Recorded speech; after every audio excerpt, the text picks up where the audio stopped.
Maintenant, nous allons voir comment écrire l'équation de la tangente à la courbe en un point donné. Il existe une formule simple qui s'écrit ainsi. I moins I1 est égal. Ensuite, la dérivée. Au point x, 1 fois x moins x1.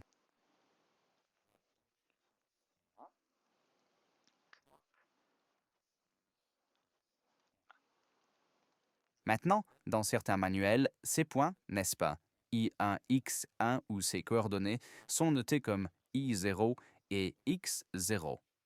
Cela ne vous embrouille pas du tout. C'est la même chose. C'est maintenant notre formule avec laquelle nous allons travailler. Ici, nous avons un point qui a pour coordonnées 2, 4 et ce sont maintenant X1 et Y1.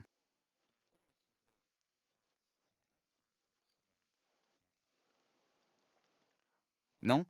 Et de cette formule, nous obtiendrons la forme e d'une fonction linéaire, ainsi sous la forme de l'équation i est égal à k fois x plus n, c'est-à-dire une équation linéaire sous forme explicite. De cette de cette formule, nous obtiendrons cela. Maintenant, on pourrait tout de suite tout insérer et calculer, mais faisons-le étape par étape. Regardons cela graphiquement, car je pense que cela ne sert à rien de connaître 1 million de formules par cœur si nous ne savons pas ce qui se passe dans le système de coordonnées. Donc, tout d'abord, au tout début, nous avons dessiné une parabole ou une fonction quadratique. C'est cette courbe y est x au carré. Non. Et ensuite, nous nous intéressons au point, nous avons le point 2, 4. C'est-à-dire, c'est ce point-ci, et à ce point, nous aimerions dessiner, une tangente, n'est-ce pas? Donc, nous dessinons cela. Maintenant, nous devons amener ce point ici, n'est-ce pas? Pour que notre x. Mais voyons maintenant ce qui se passe ici, n'est-ce pas? Nous devons savoir lire ce notre programme. C'est-à-dire, j'ai noté ici que la coordonnée de ce point violet est que x est 1.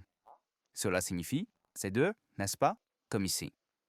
Ensuite, j'ai noté que la coordonnée y, c'est-à-dire cette partie, est f de x1. Qu'est-ce que cela signifie? Cela signifie que si nous mettons x1 dans notre fonction, nous obtiendrons y. Et bien sûr, si nous mettons 2 ici, nous obtiendrons 4, ce qui est également la coordonnée de ce point. Eh bien, notre tâche dans ce cas est d'écrire la fonction ou l'équation de cette tangente violette. C'est maintenant notre tâche. Et si je supprimais cela maintenant, n'est-ce pas? Que devons-nous en fait faire? Nous devons écrire une fonction linéaire qui décrit notre droite. Cette tangente. Et si nous faisions cela maintenant juste de tête, n'est-ce pas, sans rien ajuster ni dériver, que avons-nous? Nous avons y est égal, et nous avons ainsi x et n, n'est-ce pas? Maintenant, nous devons calculer k, et nous devons calculer n. Qu'est-ce que n? Demandons-nous, qu'est-ce que n? N est même la valeur initiale, c'est-à-dire où nous coupons notre axe i, et nous voyons que c'est à moins 4. On peut donc écrire comme ceci, moins 4. Ensuite, k. Qu'est-ce que k? Que nous indique le changement. Même changement IA1 divisé par changement x.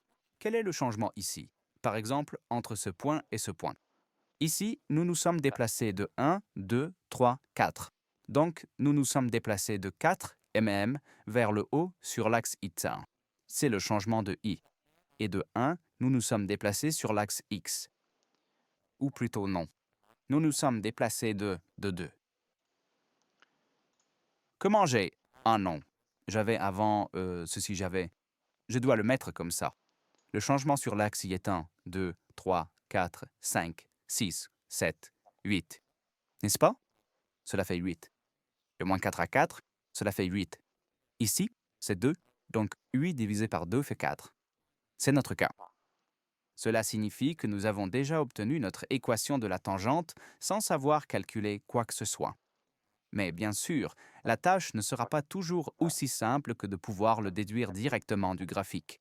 Ou nous n'avons pas toujours la possibilité de déduire ces choses du graphique, c'est pourquoi nous devons savoir les calculer. Alors, qu'est-ce que nous connaissons déjà? Nous connaissons ce I1, nous connaissons ce X1. Tout ce que nous devons calculer ici, c'est cette dérivée. C'est la dérivée de notre fonction. Cela, nous savons le faire.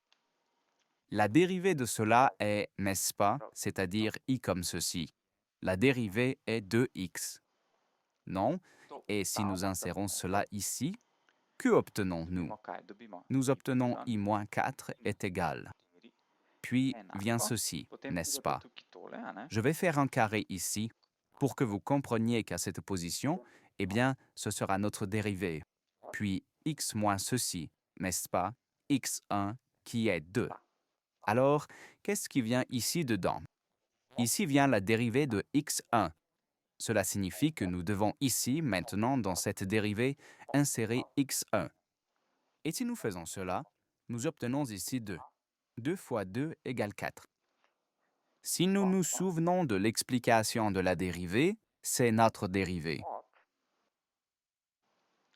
À un certain point, égale au coefficient directeur de la tangente, n'est-ce pas?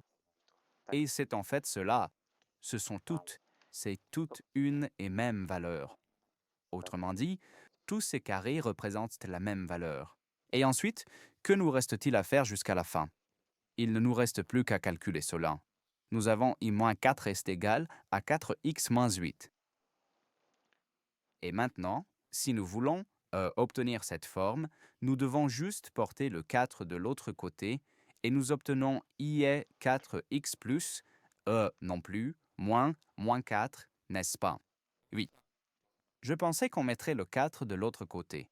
Donc, si cela disparaît, n'est-ce pas, on obtient ainsi plus 4. Donc, moins 8 plus 4 égale moins 4, et nous avons exactement la même équation. Donc, encore une fois, si vous comprenez les choses graphiquement, vous n'aurez jamais de problème, et même, je dirais, avec les mathématiques, car la plupart des mathématiques, surtout ces dérivées de fonctions, se passent dans le système de coordonnées. Et si vous comprenez bien le système de coordonnées AA, vous n'aurez jamais de grandes difficultés avec de tels exercices.